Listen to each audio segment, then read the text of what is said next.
네, 오늘은 본문을 중심으로 해서 나를 판단하소서라는 제목으로 하나님 말씀을 나누기를 원합니다. 오늘 본문으로 잡은 시편 26편은요, 시리즈 중에 있는 한 편입니다. 그래서 시편 25편부터 33편까지가 이렇게 하나의 시리즈인데요. 어떤 시리즈냐면은 순례자가 드디어 이제 성전에 와서 성전에 들어가서 불렀던 입당송이라고 이렇게 많은 학자들이 연구를 하고 있습니다. 그래서 그 중에 한 편이라고 볼 수가 있는 것입니다. 따라서 오늘 이 시편은요, 다윗이 하나님께 예배를 드리는데 내가 어떻게 예배를 드려야 될까라는 그런 고민을 하면서 지었던 시라고 볼 수가 있습니다. 그래서 예배자로서 우리가 어떤 자세를 가지고 예배를 드려야 하는지, 또 우리가 지난주 알아봤듯이 우리가 삶 자체가 우리 예배라 그랬었죠. 우리가 항상 예배적인 자세로 삶을 살아갈 때 우리가 직장에서나 가정에서나 우리가 많은 영혼들을 주께로 돌아갈 수 있는 역할을 감당할 수 있음을 알아보았는데, 그때 우리가 어떤 자세를 가지고 예배를 드려야 하는지를 오늘 본문이 알려주고 있는 것입니다. 그런데요, 이런 주제와는 달리요, 오늘 시작하는 1절은요, 약간 좀 당황스러운 내용으로 시작되는 것을 볼 수가 있습니다. 왜냐하면, 야, 그 다윗, 이거 이쁘다 하니까 이거 너무 건방진 거 아닌가, 너무 오만한 거 아닌가, 너무 자기를 과대평가하는 것은 아닌가라는 느낌을 받을 수가 있기 때문입니다. 성도 여러분, 잘 아시다시피 우리 사람은요, 아무리 잘난 사람이라고 하더라도 하나님 앞에서 절대로 자기의 의를 드러낼 수 없는 연약한 존재입니다. 이사야서 64장 6절에도 보면요, 무릇 우리는 다 부정한 자 같아서 우리의 의는 다 더러운 옷 같으며 우리는 다 잎사귀같이 시들므로 우리의 죄악이 바람같이 우리를 몰아가나이다라고 기록하고 있습니다. 우리의 의가 뭐라고 말하고 있나요? 더러운 옷 같다. 우리가 아무리 깨끗해봤자 하나님 보시기에는 더러운 옷과 같다라고 말하고 있는 것입니다. 그래서 우리의 의는요, 하나님 앞에서 전혀 인정받지 못한 무의미한 것입니다. 그런데 오늘 본문을 보니까 다윗이 뭐라고 있나요? 감히 자기의 의를 겁도 없이 하나님 앞에 당당히 드러내고 있는 것 같은 것입니다. 그래서 1절 하반절에 보면 뭐라 나와 있나요? 판단하소서, 나를 좀 판단하소서라고 이렇게 말하고 있는 것입니다. 하지만 다윗이 실제로 이런 의도로 말을 했을까요? 자기 의를 자랑하려는 듯이 말했을까요? 예, 그렇지는 않을 것이다라는 것을 아마 다 예상하실 것입니다. 왜냐하면 다윗의 삶은 어땠나요? 하나님 앞에서 절대로 건방지거나 오만한 자가 아니었기 때문이었습니다. 오히려 가장 겸손하고 가장 겸허했던 자가 그였습니다. 그렇다면 그러지 않았을 것이라는 이유를 한번 우리가 알아보길 원합니다. 우리 1절 한번 다 같이 읽어볼까요? 시작. 내가 나의 완전함에 행하여 싸우며 여호와를 의지하여 싸우니 여호와여 나를 판단하소서. 아멘.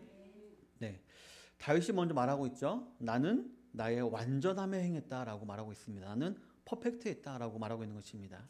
이 말은 마치 자신이 어떤 기준을 세워놓고 그 기준에 내가 걸맞는 삶을 살았다라는 말하는 것처럼 보입니다. 하지만 원문을 살펴보면요, 약간 그 의미랑 다른데요. 다윗은 그저 나는 남들에게 비난받을 만한 삶을 살지 않았습니다 라는 것을 말하는 것이었습니다. 그리고 그 말도 그에게 죄가 없어서 내가 남들에게 비난받지 않는다라는 것이 아니라 그냥 그의 삶이 대체로 하나님을 향한 신실함으로 특정 지어진 삶이다라는 것을 말하는 것이었습니다. 우리가 흔히 이런 말을 하긴 하죠. 우리 김성원 집사님 하면 우리가 보통 어떻게 말을 하나요? 아, 눈물 많은 사람. 이렇게 말하죠. 어떤 사람은 정직한 사람, 어떤 사람은 착한 사람. 우리가 대충 그렇게 평가를 하지 않아요. 근데 그 사람이 항상 눈물이 많나요? 아니죠. 항상 착한가요? 아니죠. 하지만 그 사람의 전반적으로 그런 게 특징 지어져 있다라는 뜻이잖아요. 마찬가지로 이 다윗이 대체로 그러했다는 뜻입니다. 하나님을 향한 신실함으로 특징 지어진 삶이 다윗이었다라고 자기를 표현하고 있는 것입니다. 그런 다음에 다윗은요, 자신이 흔들리지 아니하고 여호와를 의지했다라고 말을 하고 있습니다. 그는 하나님과 다른 것들을 겸하여 섬기지 아니하고 오직 하나님 한 분만을 내가 섬겼다라고 말을 하고 있는 것입니다. 왜냐하면 그는 알고 있었습니다. 하나님 외에 다른 신을 섬기는 것만이 불신이 아니라 하나님도 섬기고 다른 것도 같이 섬기는 것, 겸하여 섬기는 것도 지독한 불신임을 알고 있었기 때문이었습니다. 또한 이는 평소에 그랬듯이 다윗은 다른 사람들의 평가나 판단을 두려워하지 않았고요. 오직 하나님의 최종적인 평가와 판단만을 중요하게 여겼다라는 것을 오늘 지금 다윗이 말하고 있는 것입니다. 따라서 다윗은 신실함으로 특징 지어진 삶, 그리고 하나님만 의지한 삶, 이 두 가지 사실에 근거해서 당당하게 지금 하나님께 말하고 있는 것입니다. 나를 판단하소서라고 말하고 있는 것처럼 보이는 것입니다. 게다가 이어지는 2절에 보면 다윗이 하나님 앞에 오만한 태도로 자기의 의를 드러내지 않는 것이다 사실을 또 알 수가 있는데요. 우리 2절 한번 다시 또 읽어볼까요? 시작. 여호와여 나를 살피시고 시험하사 내 뜻과 내 양심을 단련하소서. 아멘. 네.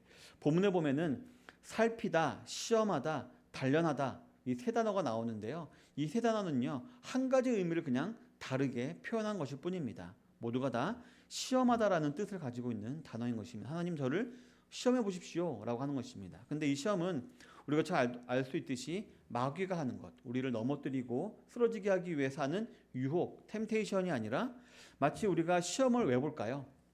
우리 하윤이 시험 보기 싫죠. 근데 왜 시험 볼까요? 시험에는 아주 좋은 그런 역할이 있죠. 뭐가 있나요? 내가 어디까지 알고 있고 내가 뭘 모르고 내가 뭐가 부족한지 내가 이걸 더 신경 쓰면 되겠구나라는 사실을 알려주는 좋은 용도가 있습니다. 그런 것이 있습니다. 그렇기 때문에 우리가 이를 테스트라고 얘기를 하죠. 따라서 오늘 본문에서 다윗은 말하고 있는 것입니다. 하나님, 제가 뭐가 잘못됐고 뭐가 잘하고 어디가 부족한지를 제가 알고 싶습니다. 저를 시험해 주십시오. 저를 테스트해 주십시오 라고 지금 말하고 있는 것입니다. 바로 이 당시에도 아마 다윗은 많은 대적들로부터 공격을 받고 있었을 것입니다. 그런 공격에 대해서 자신의 결백을 증명해 주십시오라는 그런 증명과 함께 하나님, 제 신앙이 지금 하나님 앞에서 올바로 서 있나요? 제대로 가고 있나요? 이런 것을 알기 위해서 지금 하나님께 여쭙고 있는 것이라고 볼 수가 있는 것입니다. 따라서 나를 판단하소서라는 말과 나를 살피고 시험하고 단련하소서라는 말의 진정한 의미는 자신의 의를 하나님께 드러내기 위한 것이 아니다라는 것을 우리가 알 수가 있는 것입니다. 오히려 이 말은 다윗 자신이 날마다 하나님께 나아감으로 말미암아 하나님을 점점 닮아가는 거룩한 삶을 살고자 하는 다윗의 몸부림이라고 볼 수 있는 것입니다. 어떻게 하면 더 잘 수 있을까라는 몸부림이라는 것을 알 수 있습니다. 어떻게든 자기 자신을 부인하고 자기의 몸에서 여호와 하나님만이 드러나기를 원하는 마음으로 부족한 부분이 있다면 그 부분을 없애기 위해서 나를 판단하소서라고 고백했던 것이었습니다. 다른 물질들은 불에 넣으면 다 사라지죠. 하지만 금은 어떤가요? 금은 불에 태워지면 태워질수록 정금이 되어집니다. 더 깨끗한, 순수한. 그래서 요즘에 뭐 황금 봐 보면 뭐 99.9 그러잖아요. 그처럼 정금이 되는 것입니다. 마찬가지로 다윗도 자기의 신앙이 아무런 불순물이 없는 정금과 같은 신앙이 되고 싶었던 마음으로 오늘 저를 판단해 주십시오라고 하나님께 다소 이렇게 좀 위험할 수도 있는 말을 하고 있는 것이었습니다. 이러한 전제를 염두에 두시고 거룩함을 추구하는 다윗의 몸부림이 기록된 본문을 통해 저와 여러분들의 삶을 한번 돌아보는 그런 시간이 되기를 바랍니다. 첫 번째로 저와 여러분들이 하나님 앞에서 점검해 보아야 될 항목은요, 내가 하나님의 사랑을 받고 있는가 하는 것입니다. 본문 3절 전반절에 보면 주의 인자하심이 내 목전에 있나이다 라고 기록을 하고 있습니다. 여기서 주의 인자하심 뭘까요? 헤세드, 인애, 사랑입니다. 하나님의 그 사랑. 그리고 이 사랑은 헬라어로는 아가페라는 단어죠. 그래서 우리 사람에게는 없는 사랑, 즉 하나님께만 있는 그 무조건적이며 인내하시며 조건 없이 베푸시는 사랑, 그 사랑을 말한 뜻이 인애입니다. 따라서 지금 다윗이 말하고 있는 것입니다. 하나님, 그 하나님의 사랑이, 하나님의 인애가 제 목전, 제 눈앞에 있나요? 눈앞에 있다라고 지금 말하고 있는 것입니다. 즉 자신이 이러한 사랑을 받고 있다라고 말하고 있는 것인데요. 근데 이 시편은 시잖아요. 근데 아무리 시라도 좀 앞이랑 1절이랑 2절이랑 3절이 안 이어집니다. 갑자기 판단하소서 했다가 주의 사랑이 내 앞에 있습니다. 마치 이상하잖아요. 그래서 제가 영어 성경을 보니까요, 이 3절 맨 앞에요, 그 전치사 한 개 붙어 있더라고요. FOR, for라는 이렇게 전치사가 붙어 있더라고요. for는 보통 어떤 의미인가요? 뭐뭐하기 위하여라는 뜻이죠. 따라서 3절과 2절은요 이렇게 뚝 떨어진 것이 아니라 연결되어 있는 본문이고요.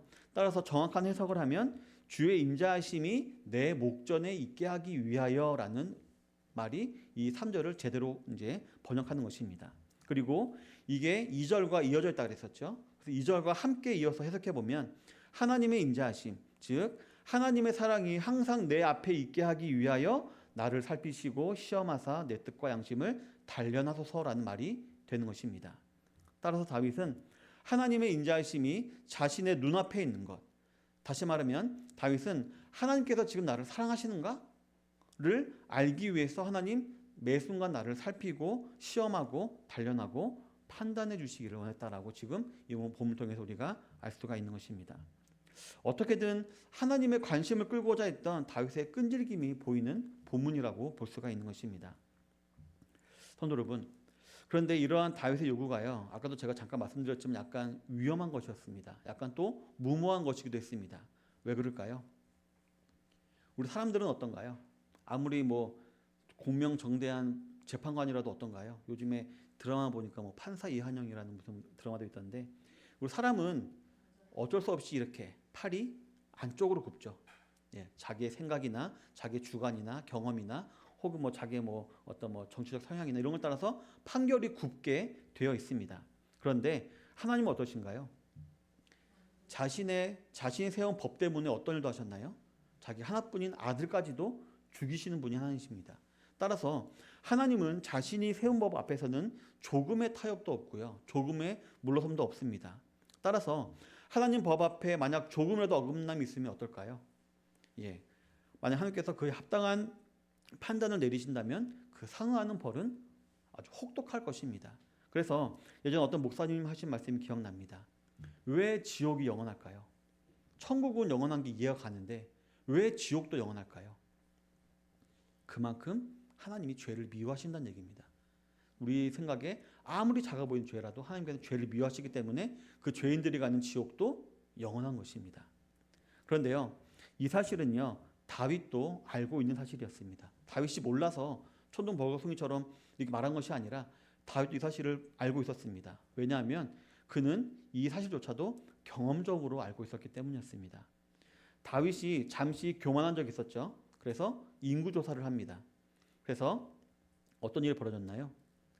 아무리 다윗이 하나님 마음에 합한 자라고 해도 또 다윗이 그 다음에 진심으로 회개했죠. 회개했다고 하더라도 하나님은 그를 무조건 용서하지 않으셨습니다. 그에 상응하는 벌을 택하게 하셨죠. 4가지 중에서 하나를 고르게 하셨고, 다윗은 전염병이 사흘 동안 이스라엘 전역에 퍼지는 그것을 선택했을 때 몇 명이 죽었나요? 하루 사이에. 하나님께서 좀 줄여주셨잖아요. 사흘이 아니라 하루나 이틀로 줄여주셨는데 그 사이에 몇 명이 죽었을까요? 7만 명이 죽었다고 했습니다. 이처럼 하나님의 공의는요 무섭습니다. 절대로 타협이나 그런 것이 없는 것입니다. 이처럼 다윗도 이것을 알고 있었는데요, 하지만 그러할지라도 다윗은 하나님의 판단을 받고 싶었다라는 것입니다. 왜냐하면 그러할지라도 하나님의 사랑이 자기에게 있는 것이 더 유익한 것을 알았기 때문이었습니다. 하나님께서 주시는 벌로 말미암아 잠깐 징계가 있고 아픔이 있다 하더라도 그보다 그 이후에 나에게 부어질 사랑이 더 크다는 것을 알고 있었기 때문에 다윗은 이렇게 말을 한 것이었습니다. 어떻게 보면 다윗은 하나님과 자신이 지금 사랑이라는 관계로 맺혀져 있는데 이 관계가 끊어지는 것을 원치 않았던 것이었습니다. 왜냐하면 죄는 뭔가요? 하나님과 우리 사이가 만약에 파이프로 연결되어 있다면 그 파이프를 막는 찌꺼기 같은 게 죄죠. 그러니까 다윗은 그런 상태로 있기를 원하지 않았던 것이었습니다. 그래서 다윗은 나를 판단하소서, 나를 시험하고 하십시오라고 말을 했던 것이었습니다. 성도 여러분, 물론 제가 우리 사람의 입장에서 이렇게 표현하긴 했지만 하나님의 사랑은 실패가 있나요, 없나요? 없죠. 한번 사랑하시기로 하는 영혼은 끝까지 사랑하시고, 한번 구원하기로 정한 영혼은 끝까지 구원하시기 때문에 그 관계는 절대로 끊어질 수가 없습니다. 하지만 어떤 경우가 있나요? 우리가 탕자처럼 그 사랑의 하나님을 떠나서 세상과 짝하여 살아가는 경우가 종종 있는 것입니다. 그리고 그로 인한 징벌은, 즉 하나님께서 자신의 얼굴을 감추시고 외면할 때 그 공포는 어떤가요? 엄청 크죠. 그러다 보니까 그 탕자는 어떤 일까지 했나요? 돼지가 먹는 것까지 먹었잖아요. 그런 일도 있었습니다. 예전에 제가 강릉에서 대학생 시절에 같이 이제 친하게 지냈던 우리 그 강신만 성도님이 있습니다. 그분하고 이제 너무 또 친하게 지냈는데 그분이 잠깐 낙심을 해가지고 한 1년, 2년 교회를 안 나온 적이 있어요. 그리고 그때 2년인가 1년 만에 나온 다음에 저를 보자마자 하는 말이 천도야, 난 너를 존경한다. 너는 이렇게 교회를 안 떠나고 있는 모습, 내가 돌아와 보니까 이게 가장 중요한 것을 알았다. 하나님과 관계가 안 끊어져 있는 게 가장 중요한 것을 알았다. 내가 2년 동안 교회 밖에 나와 있으면서 너무 힘들었다. 근데 진짜 예배드리니까 너무 감사했다. 그래서 전 너를 존경한다 이런 말을 했었는데요. 이처럼 우리 성도님들 꼭 기억하시기 바랍니다. 우리 그리스도인들에게 가장 위험한 상태는 언제일까요? 하나님이 나랑 함께 있지 않는 것 같다고 느껴지는 그 순간입니다. 따라서 다윗이 지금 말하고 있는 것입니다. 하나님, 혹 제가 부주의해서 제가 연약해서 하나님의 사랑을 제가 떠나는 경우가 없으면 좋겠습니다. 이런 마음으로 나를 판단하소서, 시험하소서라고 말했던 것이었습니다. 어떻게 보면은 지금 다윗이 어떻게 하고 있나요? 진짜 매달리고 있습니다. 매달리면서 하나님 사랑해 주세요라고 사랑을 갈구하고 있다라고 볼 수가 있는 것입니다. 성도 여러분, 잘 아시다시피 사랑의 반대는 증오가 아니죠. 무관심이죠. 하나님께서도 로마서 1장에 보면 어떻게 말씀하셨나요? 불택자들을 죽였다? 심판했다? 아니죠. 내버려 두셨다. 그 죄에 내버려 두셨다라고 했습니다. 불의한 자들이 우상 숭배를 하든 정욕적인 삶을 살든 거짓을 일삼는 삶을 하든 말든 하나님께서는 그들을 그냥 그 더러움에 내버려 두셨다라고 말하고 계신 것입니다. 다윗도 이걸 알았습니다. 하나님의 무관심함이 가장 무서움을 알고 있었습니다. 그래서 오늘 1절 2절에서 다윗은 하나님 저를 판단해 주십시오. 살펴주시고 시험해 주시고 단련해 주십시오라고 말을 했던 것이었습니다. 왜냐하면 하나님이 자신을 판단하시고 시험하시어 징벌하는 것은 당시엔 아프지만 뭔가요? 하나님과 내가 연결되어 있다는 증거죠. 그렇죠? 제가 예전에 SFC 예배 시간에 말씀드린 적이 있는 것 같은데 만약에 이제 우리 그러면 절대 안 되지만 하윤이가 강릉 거기 유천동에서 별로 안 좋은 친구들하고 막 이렇게 막 하고 있어요. 그러면은 모르는 사람이면은 아유 저것들 저 반란 까진 것들 용서하고 지나가겠죠. 근데 제가 봤으면 어떨까요? 때려서라도 너 뭐 하는 거야 하면 끌어내겠죠. 마찬가지로 이렇게 때리는 게 하윤이 그 당시에는 왜 때려 아프게 이럴 수 있지만 결국 그게 사랑의 마음이었던 걸 알게 되겠죠. 마찬가지로 이렇게 다윗은 자기의 이런 경솔한 말로 혼나는 한이 있더라도 하나님과 관계가 있다는 것을 확인하고 싶었기 때문에 이 말을 한 것이었습니다. 하나님께서 복을 주시든 고난을 주시든지 하는 것들은 우리가 받아들이는 마음가짐의 차이일 뿐이지 결국 모두 다 우리를 향한 하나님의 사랑임을 표현임을 다윗은 잘 알고 있던 것이었습니다. 그래서 그는 자신이 공의로운 하나님 앞에서 전혀 드러낼 의의가 없음에도 불구하고 그 연약한 죄인임에도 불구하고 하나님의 판단하심을 구하면서 매 순간 거룩을 추구하며 나아갔던 것이었습니다. 성도 여러분, 이처럼 다윗은요 여호와여 나를 판단하소서라고 말을 하면서 자신이 하나님의 사랑을 받고 있는지 아닌지를 확인해보고 싶었습니다. 그런데 하나님의 사랑을 받은 자라는 것은 궁극적으로 우리가 은혜로 말미암아 구원을 받았고 그 사실을 확신한다라는 의미이기도 할 것입니다. 물론 저 여러분들이 한 번 받은 구원은 절대로 취소될 수 없다고 말씀드렸습니다. 하지만 교회 구성원들 중에서 착각하는 사람들이 있는 것입니다. 인격적으로 예수님 만난 사실이 없습니다. 그리고 그 이후에 지속적으로 하나님과 교제가 없습니다. 없는데도 단지 어떤 이유 때문에요? 내가 교회에 나오고 있다라는 그 이유 하나만으로 나는 구원 받았어. 난 아무 의심 없어. 난 문제 없어라고 착각하는 사람들이 많이 있기 때문인 것입니다. 그리고 다른 종교와 같이 단지 사회봉사를 많이 하고 종교생활 열심히 하면 그 행위로 구원받을 수 있다라고 생각하는 사람들이 여전히 많습니다. 그래서 나중에 그리스도인들 중에 예수님 앞에 섰을 때 내가 너를 도무지 알지 못하겠다.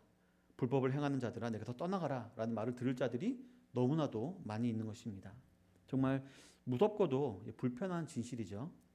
성도 여러분, 이 사실 때문에 내가 하나님의 사랑을 받고 있다. 즉 나는 구원받았다는 사실은요 우리가 매일 매 순간 아무리 확인을 해도 전혀 지나침이 없는 것입니다.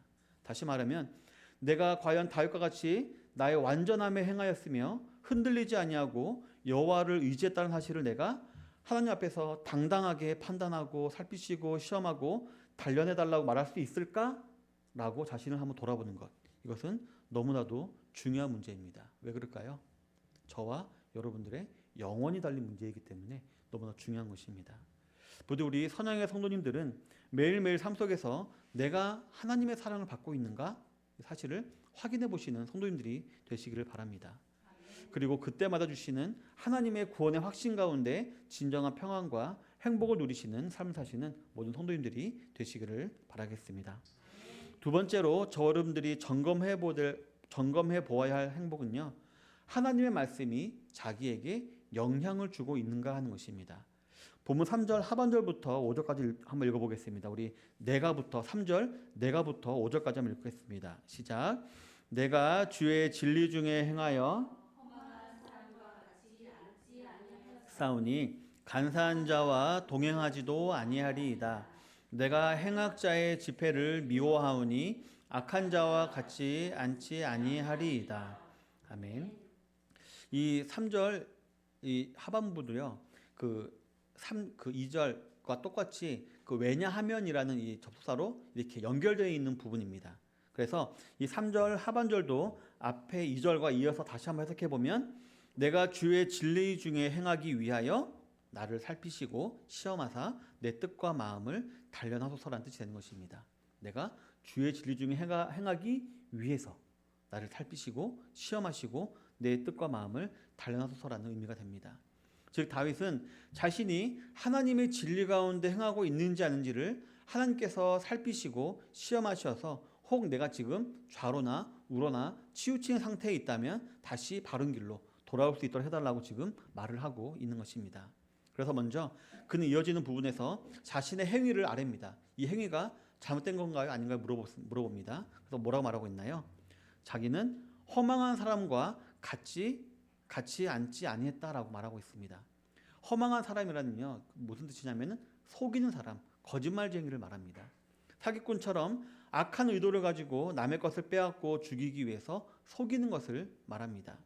또한 허망한 사람이란 세속적인 조언을 하는 사람을 의미하기도 합니다. 세속적인 조언은 어떤가요? 마냥 틀린가요?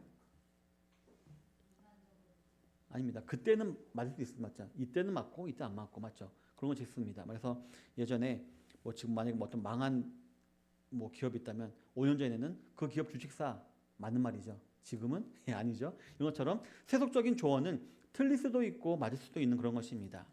하지만 이 조언은요, 우리 인생에게 있어서 가장 중요한 영혼과는 상관이 있을까요, 없을까요?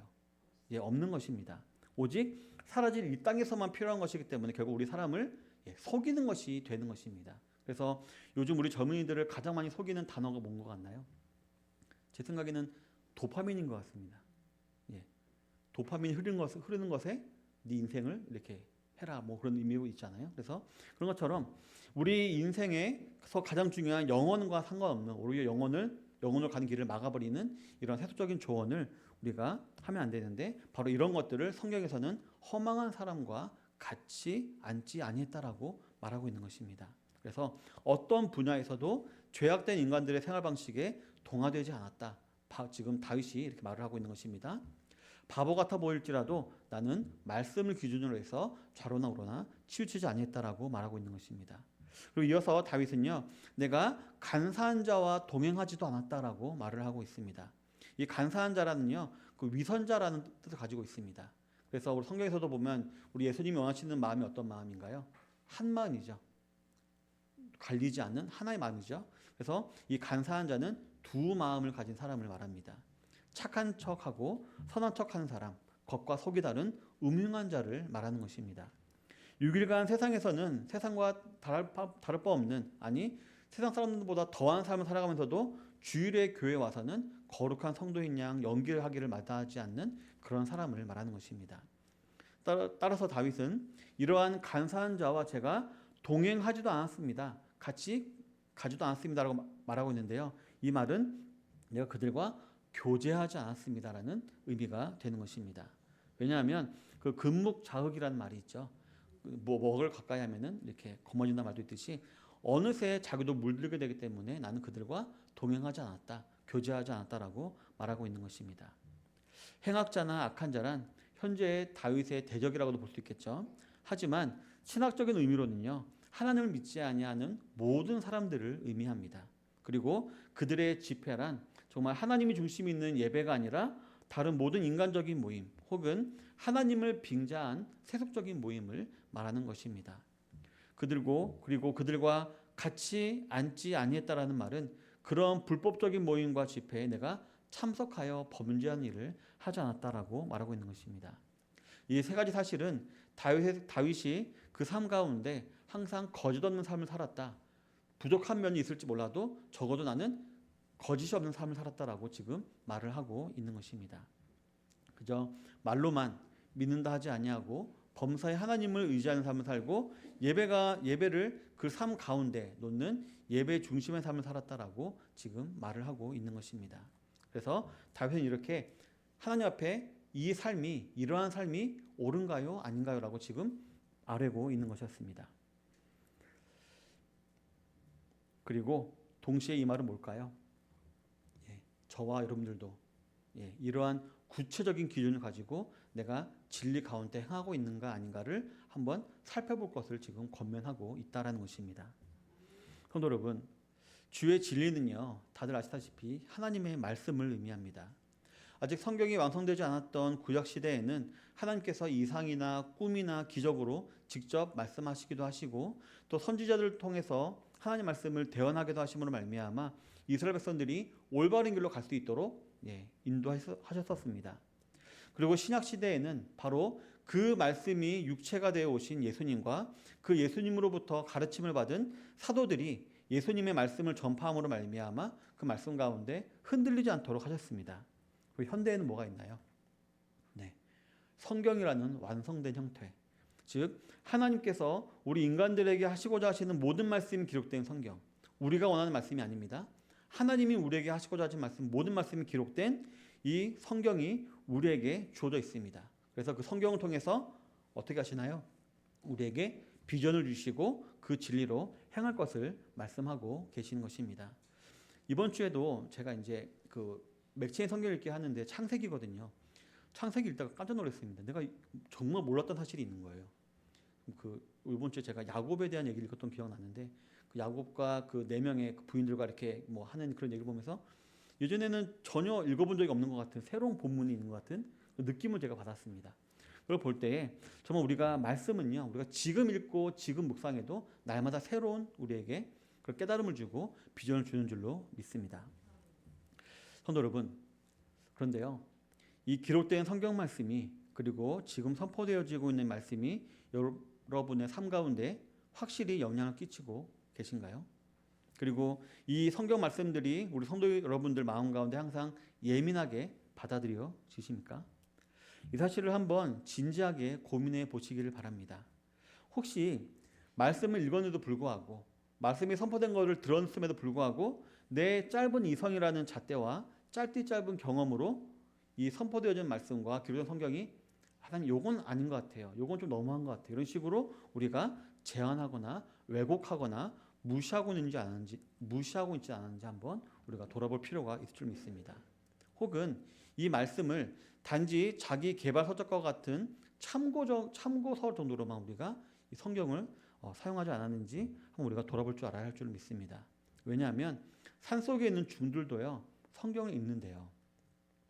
특히 잠언, 전도서 같은 거 많이 읽는다고 합니다.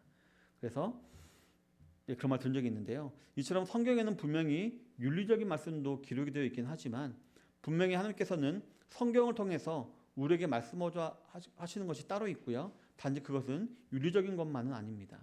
바로 다른 그 어떤 책에서도 말하지 않고 있는 예수님을 믿음으로 말미암는 구원과 그 구원의 은혜에 합당한 삶, 그리고 그로 인한 천국 영생의 삶을 다른 책에서는 말하지 않고 오직 성경에서만 말해주고 있습니다.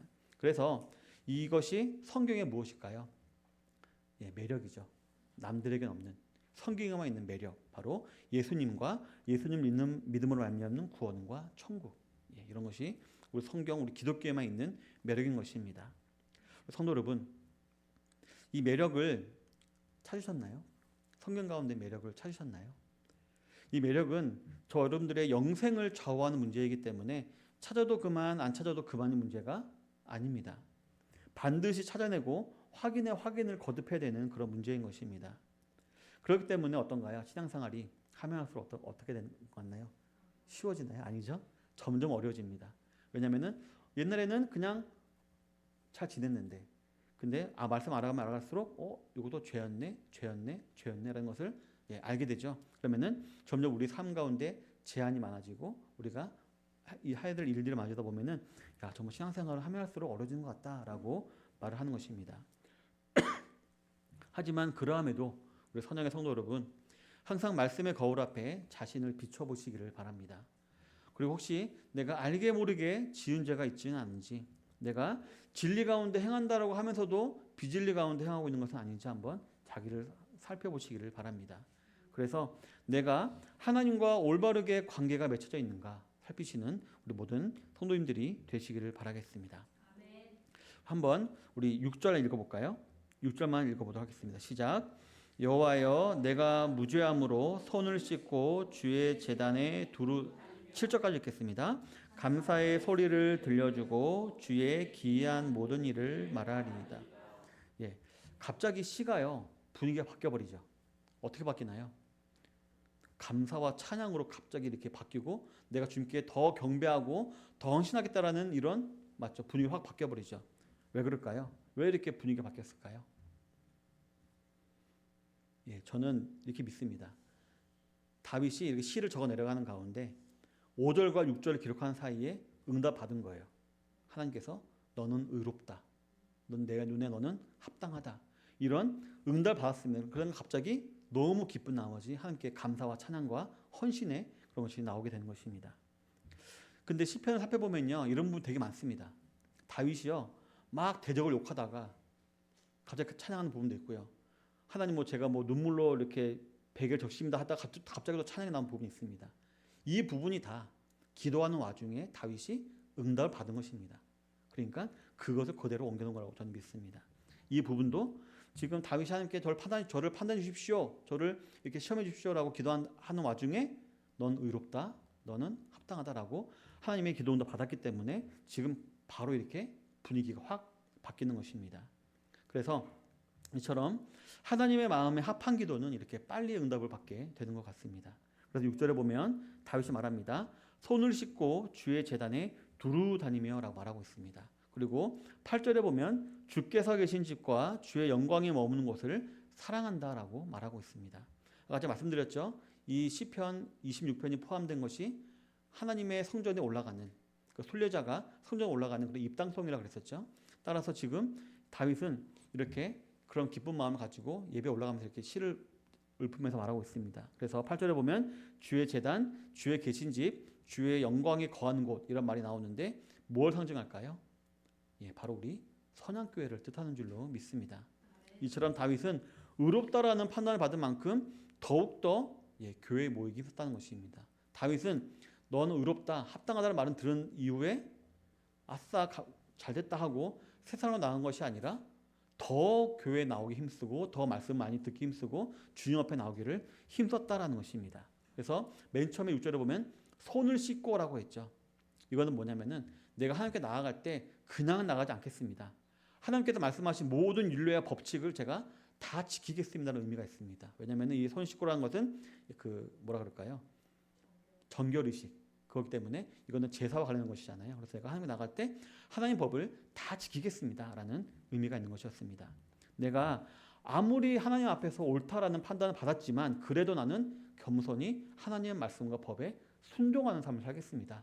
라고 지금 말을 하고 있는 것입니다. 그래서 그 가운데 내가 하나님께 써주시는 그 교회 안에서의 예배와 봉사와 교육과 교제에 내가 더욱더 큰 힘을 쏟겠습니다. 라고 말하고 있는 것입니다.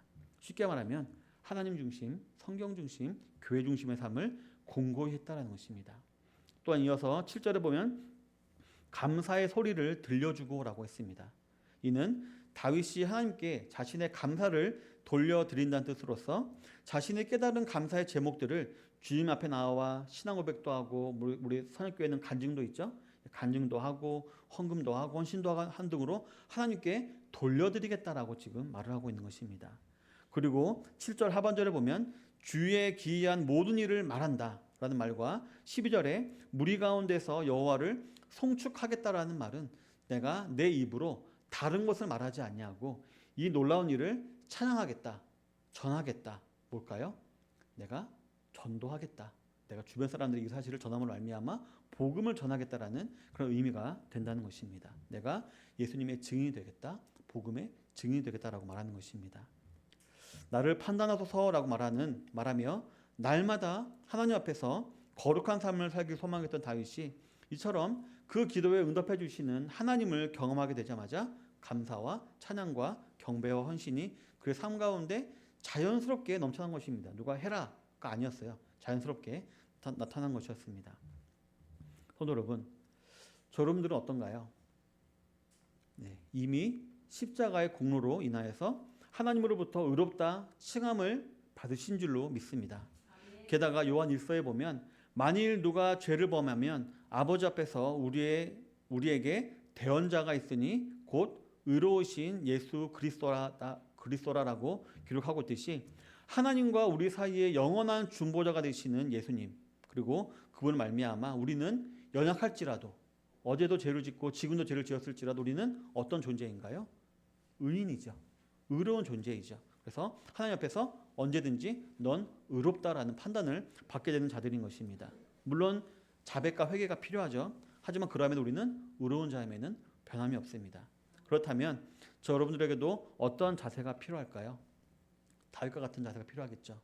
하나님께 예배드리기를 힘쓰고 감사드리기를 힘쓰고 찬양과 경배를 드리기 힘쓰고 비록 미약하나마 어떻게든지 하나님의 몸된 교회를 위해서 내가 헌신하고 수고하는 것, 이것을 우리가 주저하지 말아야 할 줄로 믿습니다. 또한 전도하게도 힘써야 할 줄로 믿습니다. 우리 주일입니다. 거룩한 주일 성수를 위해서 오늘 남은 하루 내가 주의 전에서 무엇을 더 할 수 있을까 한번 고민해 보시기를 바랍니다.